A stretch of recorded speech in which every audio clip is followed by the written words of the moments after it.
दुश्मन ने line of control और वर्किंग बाउंड्री पर बिला इश्तियाल गोलाबारी और सीज़ फायर वायलेशन शुरू की, जिसका पाकिस्तानी फ़ौज ने दंदान शिकन जवाब दिया और उसकी मुतअद्दिद पोस्टों को तबाह किया।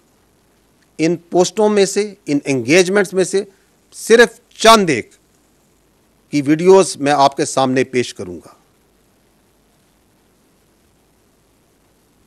यहां पे आप एक ब्रिगेड हेडक्वार्टर को देख सकते हैं जिसको जवाबन निशाना बनाया गया, जहां से पाकिस्तान की ऊपर सीज़ फायर वायलेशन की जा रही थी। यहाँ पे आप इंडियन गदर पोस्ट,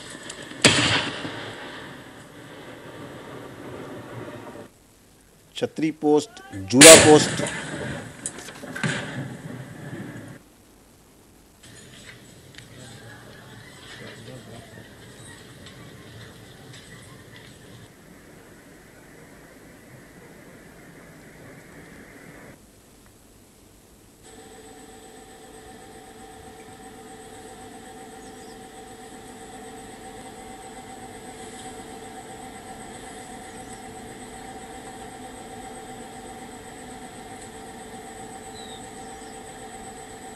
ये आप सारलिया पोस्ट हिंदुस्तान की देख रहे हैं।